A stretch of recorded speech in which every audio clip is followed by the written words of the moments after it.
My brother messaged me. Send me $2,000 tonight, or I'll expose your secret. I responded, go for it. He did. Within an hour, I shared the true story. His boss rang at 11 p.m. By midnight, police were at his door. The message was from my brother, Logan. No. Hey. No. Please. No explanation, nothing softened, just a straight-up demand with a threat dangling behind it. My secret. The one I'd carried around for 7 years. The one Logan uncovered 3 months back and had been holding over my head like a blade ever since. $2,000. By tonight. The thing about having a brother like Logan is that you spend your whole life trying to justify his behavior. He's stressed, he's dealing with stuff, he didn't mean it. Except he always means it. My name's Mason. I'm 31. I make a living doing IT contract work for small companies, and it pays well enough. I rent a 1-bedroom in Phoenix with decent air conditioning and a neighbor who thinks practicing the saxophone at 11 p.m. is a public service. Logan is 28, 3 years younger, and for as long as I've been alive, he's been the golden boy, the smooth talker who can charm his way through anything. When we were kids, Logan could break something and somehow pin it on me. When we were teens, he wrecked my car and convinced our parents I'd let him take it out, and I lost my driving privileges for 6 months. When we hit our 20s, he borrowed $500 for rent, blew it in Vegas, and never repaid a cent. But the real betrayal kicked off 7 years ago. Logan had barely scraped through high school with a 2.3 GPA and didn't get accepted anywhere. Our parents, Linda and Rick, were crushed. I was 24, fresh out of state school with a computer science degree, paying my own tuition, working full-time, no debt, no help. Then Linda called me. It's about Logan. He didn't get into any schools. There's a community college with a decent business program. It's $8,000 a year, but we can't afford it. I knew exactly what she was about to say. Mom, I don't have that kind of money. But you have a job now. Logan needs this. He's your brother. Do you want him stuck earning minimum wage forever? The guilt rolled in hard. I had $12,000 saved, my emergency fund, the only buffer I had in life. I can help with some of it, I told her. And that's where everything started sliding. First year, $8,000 for tuition, $600 for books, $1,000 for a laptop, plus $300 a month for living costs because he said he couldn't juggle work and school. By the time he finished community college, I had poured in $25,000. I ate rice and beans every day, took on extra freelance jobs, slept 4 hours a night while juggling 2 positions. I stopped going out with friends because I couldn't pay for anything. I quit dating. My coworkers would invite me out for drinks, and I'd come up with excuses, when the truth was I had about $8 in my checking account until payday. But Logan was in school. Logan had a chance. When he transferred to Arizona State, I thought maybe the asking would stop.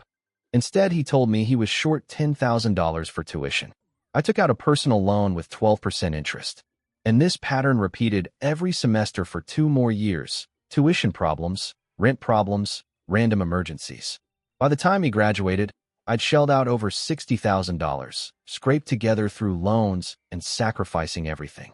I was 30, still living in the same cramped studio, driving a car with 180,000 miles, eating cheap pasta from the dollar store, but Logan had a shiny degree.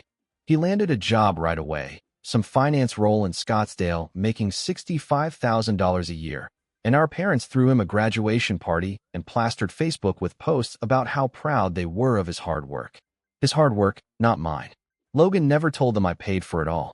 He never repaid a single dollar. When I brought it up once, he laughed and said, "Come on, man, we're brothers. You don't keep score with family. I'll pay you back when I'm making real money."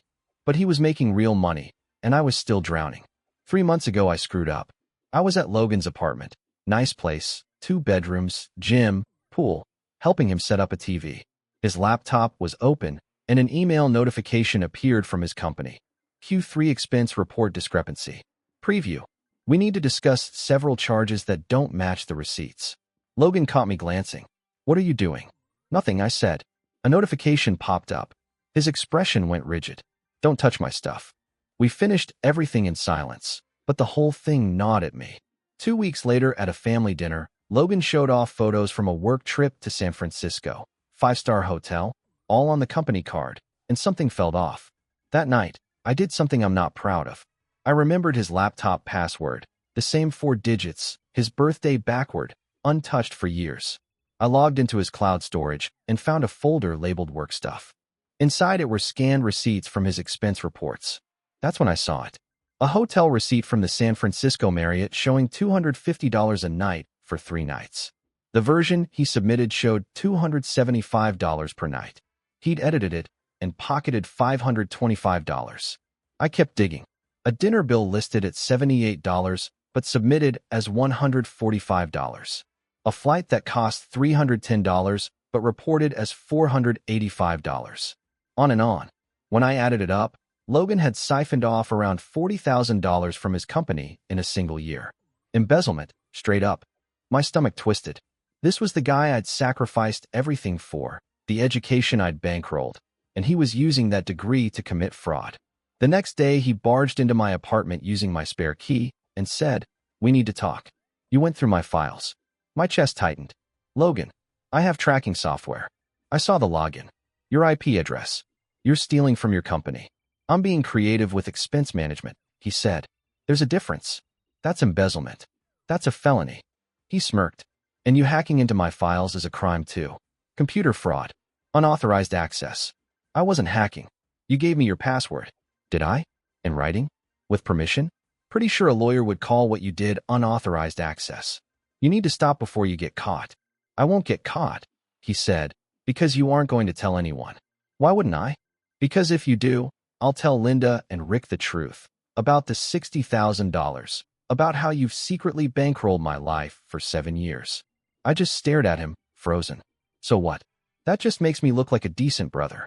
Does it really? Or does it make you look pathetic, like you never had the backbone to say no? Mom and Dad will feel awful. You'll wreck the way they see me and make their lives miserable." He moved in closer. "And don't forget all those loans you took out. You think the IRS won't care? Was that money a gift? A loan? Did you file taxes on it? Because I sure didn't report anything as income. If this blows up, we both get dragged into it. Difference is, I can afford a lawyer. Can you?" My mouth went dry. "So here's what's happening. You forget everything you saw. I take care of my own business. Everybody moves on and lives happily ever after." "Got it." He patted my shoulder. "Good talk, man." Then he walked out. That was 3 months ago. Since then, Logan dropped little reminders whenever he felt like it. Offhand comments at family dinners. "Shame if Mom found out about college. Hope your tax paperwork is airtight." And now this message. "Wire me $2,000 by tonight, or I'm telling everyone your secret." $2,000. I opened my banking app. $847. I didn't have anywhere close to $2,000. 7 years of giving up everything, and I still had nothing to show for it. My phone buzzed again. "Logan, I'm serious. Tonight. Or everyone finds out what you've been hiding." What I'd been hiding? That I'd been a loyal brother. That I'd drained myself trying to give him a future. And he was threatening to expose that, while he was the one out there committing felonies. Something inside me shifted, slow and cold. I thought about all those nights I ate rice and beans while he hit restaurants. All those weekends working double shifts while he partied. All those years of choosing his comfort over my own. And now he wanted more. I opened my messages. Typed out 4 words. "Go ahead." Hit send. Set the phone face down. And waited to see if my brother was actually stupid enough to follow through. Spoiler. He was. 20 minutes after I sent go ahead, my phone rang. "Logan." I let it buzz. Once. Twice. 3 times. 4. It went to voicemail. 30 seconds later, it lit up again. I answered. "What? What do you mean go ahead?" Logan's voice was tight, almost shaking with anger. "Don't be stupid, Mason." "I'm not being stupid. I'm calling your bluff." "This isn't a bluff. I'll tell them. I'll tell Mom and Dad everything." "Okay." He went silent. I could hear him breathing on the line. "You think I won't do it?" "I think you'll do whatever suits you, Logan. You always do." "Mason, don't make me do this." "Make you do what?" "Tell the truth? That I paid for your college? That I gave up everything so you could get a degree? Go ahead. Tell them. You'll regret this. Maybe. But I'm done paying hush money so you can hold me hostage for being a good brother." I hung up. My hands shook. Not from fear, but from something else. Something that felt like 7 years of weight finally loosening. My phone buzzed. A text. "Logan, last chance. Send the money, or I'm posting in the family group chat right now." I set my phone on the counter, walked to the fridge, pulled out a beer, cracked it open, and took a long drink. My phone buzzed again. Logan. Fine. You asked for this. Then I saw it. Logan has added a message to family. I grabbed my phone, opened the chat, and there it was. Logan. Hey everyone. I need to tell you something about Mason that he's been hiding for years. He's been secretly paying all my expenses since college. Tuition, rent, everything. He's broke because of it. I think he's been doing it to make me look bad, like I can't run my own life. He's been lying to all of you, pretending he's successful when he's actually buried in debt. I thought you should know what kind of person he really is. I read it 3 times. He'd actually done it. He told them, but twisted it, flipped the whole story, so I was the villain and he was the poor victim. Classic Logan. The dots appeared. Someone typing. Mom. Mason, is this true? More dots. Jessica. My older sister. Wait, what? I don't get it. Dad. Logan. What are you talking about? Logan. I'm saying Mason has been controlling me financially for years, making me feel like I owe him. It's been really unhealthy. I finally told him I need independence, and he threatened to tell everyone I'm ungrateful. I stared at the screen, controlling him, threatening him, making him feel indebted. Every word a lie wrapped in a thin smear of truth to sound believable. Mom. Mason, please call me. Jessica. This doesn't sound like Mason at all. Logan. That's because he's been hiding who he really is. He's been secretly resentful of my success for years. I watched the messages roll in. Watched Logan shape the story. Watched my family struggle to understand. And something in me broke loose. Not in anger, but in clarity. I'd spent 7 years protecting Logan, covering his mistakes, carrying his weight. Not anymore. I opened my laptop, pulled up the folder I'd created 3 months earlier. The one I'd nearly deleted a dozen times, but never could. The one full of Logan's expense reports, the real receipts and the fake ones, side by side. I'd saved everything that night. Screenshots, PDFs, highlighted comparisons. I told myself it was just insurance, just in case Logan ever tried something. Well, he tried something. I opened a new document. Started typing. It took about 40 minutes. I verified every detail. Listed exact dates, amounts, receipts. When I finished, I had a 3-page summary of everything. Every dollar I paid for Logan. Every tuition bill. Every rent check. Every emergency. Every altered receipt. Every fraudulent reimbursement.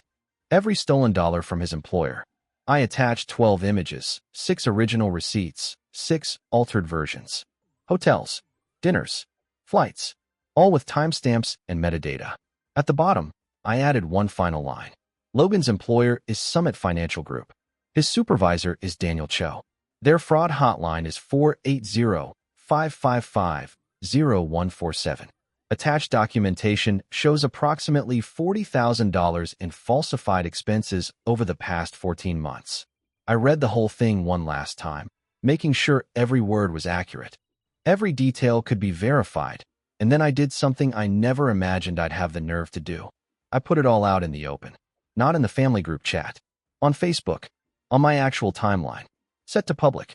It wasn't about revenge. It was exhaustion. It was me finally being done with the secrecy and the guilt and the constant twisting of the truth. I hit post at 8:47 p.m., adding one simple line as the caption. Since my brother decided to air family business publicly, here's the full story. Every piece of documentation is real and can be checked. After that, I shut my phone off, leaned back in my chair, and waited. When I powered my phone back on at 10:30 p.m., there were 157 notifications. The post had already been shared 43 times, mostly by friends who actually knew me, but a few were from people I'd barely remembered from college. The comments were intense. Holy crap, Mason. I had no idea. Your brother is unbelievable. You paid for his whole degree? Hold on, he's been committing fraud? This is insane. But mixed in with the reactions from my friends were comments from total strangers. I work at Summit. Sending this straight to HR. My wife is a manager there. This is huge. Someone needs to alert compliance right now. And then, at 10:47 p.m., a comment appeared that made my stomach drop. This is Daniel Cho. I'm Logan's supervisor at Summit. I need you to contact me immediately. Here's my cell. For 80-555-XXXX. It was really him. His profile showed he was a senior director at Summit Financial Group. I just stared at those words. Logan's boss had seen everything. My phone vibrated in my hand. Unknown number. I answered. Hello? Is this Mason? A calm but tense man's voice. Yes. This is Daniel Cho. I'm Logan's supervisor at Summit. I just reviewed your Facebook post. Yeah. Everything in it is real. I need you to send me all the documentation you have. Every receipt. Every file. Tonight, please. Tonight? Yes. These are extremely serious allegations. If what you posted is accurate, this constitutes criminal fraud. I have to verify it immediately and contact our legal department. My mouth felt dry. I can send it right now. Please do. My email is cho@summitfinancial.com. Mailto. cho@summitfinancial.com. And Mason? Yeah? Thank you for bringing this forward. If this is legitimate, you may have saved the company a significant amount of money and potentially protected other employees as well. He hung up. I sent everything I had, screenshots, PDFs, side-by-side comparisons, at 10:52 p.m. At 11:03 p.m., my phone rang again. Another unknown number. Hello? Mason Hayes? A woman's voice this time. Yes. This is Detective Sarah Morrison with the Phoenix Police Department's Financial Crimes Unit. I'm calling regarding a complaint involving suspected embezzlement at Summit Financial Services. Are you the individual who posted documentation on social media earlier this evening? My knees wobbled and I sat down hard. Yes, that was me. I need to ask you a few preliminary questions. First, how did you obtain these documents? I told her everything.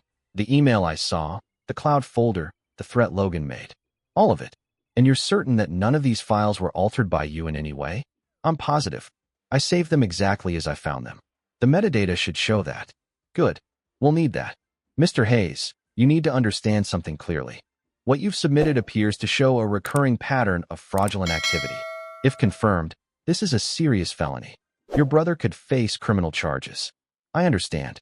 We'll need you to come in tomorrow to give a formal statement. Is that possible? Yes. Absolutely. Good. Someone from our office will call you in the morning with instructions. She paused. Mr. Hayes, one more thing. You should be aware we're executing a search warrant tonight. Officers are already en route to your brother's residence to seize his laptop and financial records. Tonight? As in right now? Correct. Do not contact your brother.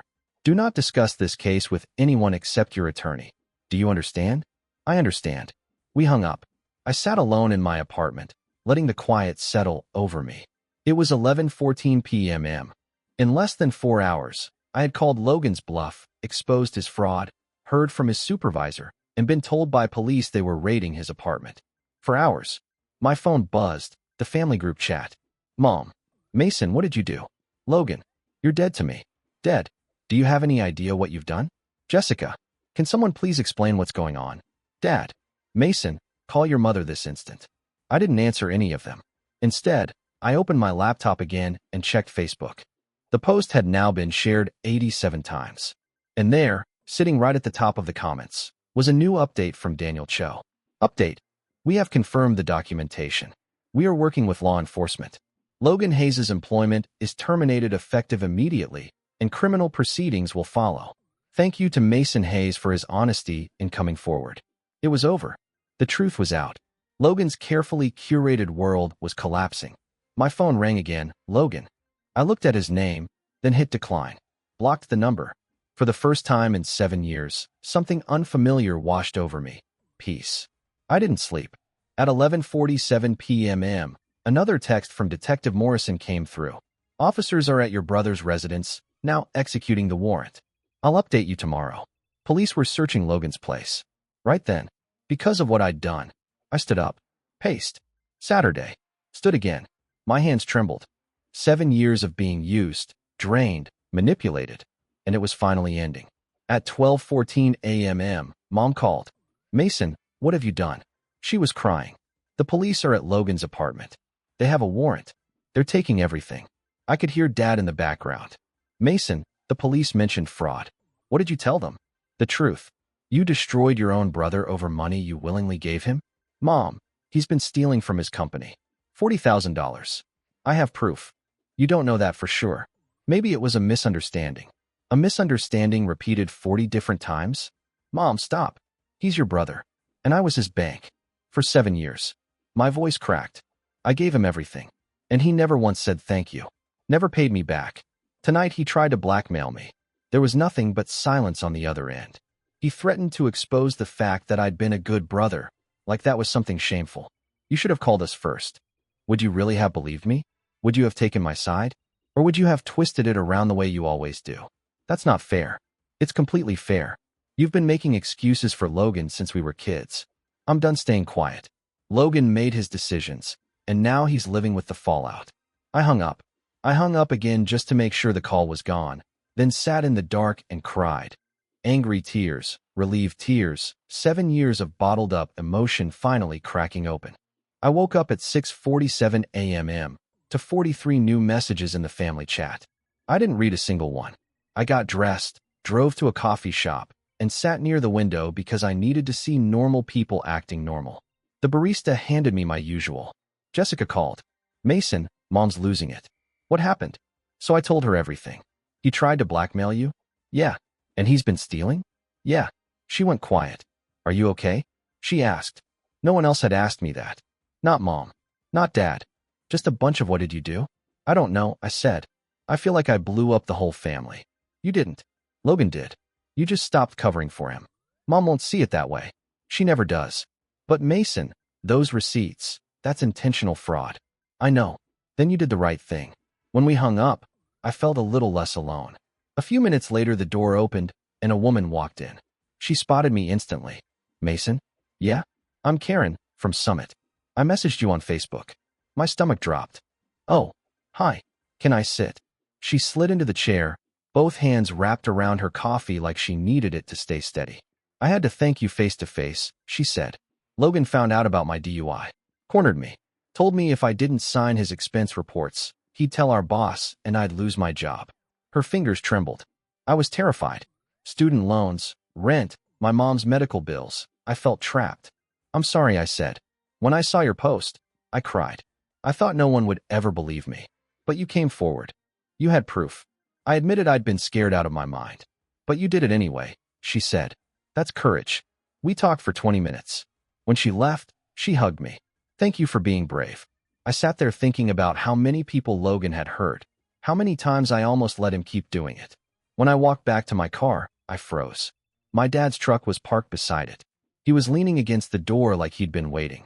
I walked over. He got out. We need to talk. Inside my apartment, he glanced around. His first time there in 2 years. Logan called me from jail at 3 in the morning, he said. His one phone call. Do you know what that's like? No, I said. He was crying, telling me the police treated him like a criminal. He is a criminal, Dad. He's your brother. He's a thief. We stood there breathing hard. He made mistakes. Bad judgment. That doesn't make him a criminal. He doctored 40 expense reports, stole $60,000, blackmailed a coworker. That's not bad judgment. That's a pattern. You could have helped him quietly, Dad said. Instead, you went nuclear. I did talk to him 3 months ago. He threatened me. I stayed quiet. Then last night, he demanded money. I was done. So you called the police? No. I called his bluff. I posted the truth. The police came to me. Dad sat down, looking older than I'd ever seen him. If what you're saying is true, it's true. I have proof. Why didn't you tell us sooner? Would you have believed me? He didn't answer. We sat in silence. He's going to prison, isn't he? Probably. Dad put his head in his hands. How do we end up here? You ended up here by making excuses for 30 years. I ended up here by refusing to do it anymore. You paid for his entire college? Every last cent. Why didn't you tell us? Logan told me not to, said it would make him look bad. And you agreed. I was trying to be a good brother. Dad stood, walked to the door, then paused. I'm sorry, he said, for not seeing it, for not showing up. I'm just sorry.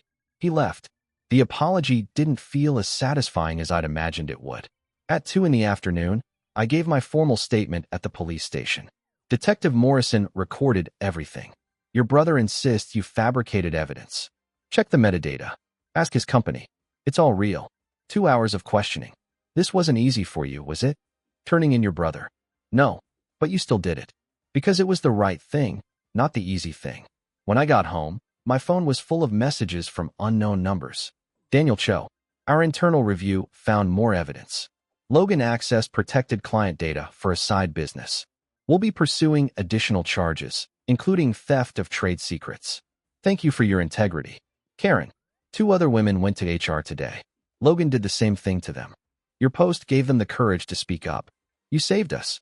3 women. Logan had blackmailed 3 women. Jessica texted next. His lawyer says he's looking at 5 to 7 years if convicted, plus full restitution. Mom shattered. But Mason, I'm proud of you. It was hard, but it was right. At 11:58 p.m., my doorbell rang. 2 officers stood outside. Mason Hayes? Yes. Logan Hayes was arrested 2 hours ago.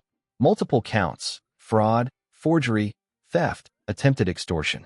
He's being held without bail. Without bail. He made some threatening remarks about you during processing. Nothing chargeable, but keep your doors locked. If he contacts you, call us immediately. They handed me a card and left. I closed the door, locked it, checked twice, then slid down to the floor with my back against it. Logan was in jail. My brother was in jail because I finally said no. I looked at his message from the night before. Wire me $2,000 by tonight, or I'm telling everyone your secret. 24 hours. That's all it took for everything to collapse. Not because I destroyed him, but because he destroyed himself, and I finally stopped sweeping up the pieces. I stayed on the floor until sunrise, feeling everything and nothing all at once. But underneath it, I felt something I hadn't felt in 7 years. Freedom. 3 months later, I was at that same coffee shop when my phone buzzed.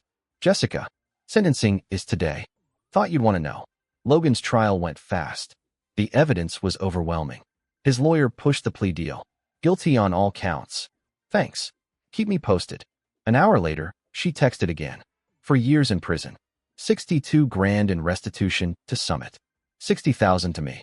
5 years of probation after that. It was done. For years. I closed my laptop, stepped outside, and sat on a bench. I didn't feel anything at first. Then everything hit at once. Then nothing again. Mom texted, I hope you're happy. I didn't reply. Dad wrote next. Logan accepted full responsibility in his statement. Said he was ashamed of what he did to you. Thought you should know. Logan apologized, in court, to a judge, but still hadn't said a word to me. That evening Jessica called. You hanging in there? I don't know. Am I supposed to feel good about any of this? You're allowed to feel complicated, she said. What about Mom and Dad? Struggling. They keep asking if you'll ever talk to them again. What do you say? That you will, when you're ready. She paused. For what it's worth, I saw the court documents. The testimony. I didn't know Logan was capable of all that. Neither did I. You helped people, Mason. Those women would still be stuck if you hadn't come forward. Or I destroyed my family, I said. No, Logan destroyed it. You just stopped pretending it wasn't already broken. A week later, I got an email from Summit. As part of the restitution agreement, monthly payments will begin in 90 days. Also, we'd like to offer a $5,000 reward for bringing the fraud to our attention. $5,000. I forwarded it straight to my bank, applied a personal loan balance. The loan I'd taken out for Logan's tuition. 2 weeks after sentencing, a letter showed up, prison mail. From Logan. I stared at the envelope for 10 minutes before opening it. Mason, I don't expect forgiveness, but I need to say this. You were right. About everything. I spent 7 years taking from you and never once thought about what it cost you. I told myself I deserved your help, that brothers look out for each other. But I wasn't looking out for you. I knew what I was doing was wrong. The expense reports. The women. You. I thought I was smart enough to get away with it. I wasn't smart. I was selfish. You gave me everything, school, opportunities, a future, and I threw it away because I wanted even more. I'm not asking you to forgive me. I just want you to know you were a better brother to me than I ever was to you. I'm sorry. Logan. I read it twice. Folded it. Put it in a drawer. I didn't know if I believed it. Didn't know if it mattered. But I kept it anyway. 3 months after sentencing, I paid off my last loan. Debt-free for the first time in 7 years, I treated myself to dinner at an actual nice restaurant. Ordered a steak and a beer. Sat alone, lifted my glass, and said softly, to freedom. A couple nearby smiled. Celebrating something? Yeah, getting my life back. Later that night, I updated Facebook for the first time since everything blew up. 3 months ago, I made the hardest decision of my life. Today, I'm debt-free and finally putting myself first. If someone out there is being taken advantage of by family, you're not selfish for setting boundaries. You're not wrong for choosing yourself. It gets better. Within an hour, 47 likes rolled in. Karen, proud of you. Jessica, love you, little brother. A stranger, I needed this today. Thank you. 6 months after the sentencing, Dad called. Your mother and I want to see you. Just dinner. No pressure. Where? Anywhere you want. The coffee shop on 5th, tomorrow at 6. We'll be there. They were already at a table when I arrived. Mom looked older. Dad looked tired. I sat down, and nobody spoke for a moment. Finally, Mom said, "Thank you for coming. We've been seeing a therapist," Dad added, trying to understand what we missed. "We enabled him," Mom said, voice trembling. "For years. We pressured you and never asked what it cost you. We're sorry," Dad said. "Truly sorry. Not just for this year, for all of it. For overlooking you. For not being the parents you deserved." I let the words settle. "I appreciate that," I said. "Can we start over?" Mom asked. "Not erase everything, but build something new. Maybe, but it has to be different. I'm not going back to being the one who fixes everything and gets nothing. We understand. We'll do better." I didn't fully believe them, at least not yet, but it was a beginning. We ordered coffee, talked about safe topics, work, retirement plans, Jessica's new job. When we finished, Mom hugged me. Actually hugged me. "I love you, Mason. I'm sorry I didn't show it better." "I love you too, Mom." A year after the post, Facebook reminded me of it. It had been shared more than 500 times. Over 1,000 comments. One from 2 months earlier that I'd never noticed. I saw this when it went viral. I was going through something similar. Your story gave me the strength to say no. To set boundaries. To stop giving up my life for someone else. Thank you. You changed my life. Maybe it hadn't all been for nothing. Maybe speaking up, no matter how messy, mattered. I looked around my apartment. New furniture. Paid off loans. A real savings account. And something else I hadn't felt in years. Peace. Not perfect peace, but the kind you earn by doing the hard, right thing. The kind that comes from finally choosing yourself. My phone buzzed. "Jessica, Mom says you're coming to Sunday dinner?" "Yeah, giving it a try." "Good. We miss you. The real you." I smiled. "Miss you too." I set my phone down and sat in the quiet. And for the first time in years, the silence didn't feel empty. It felt like freedom.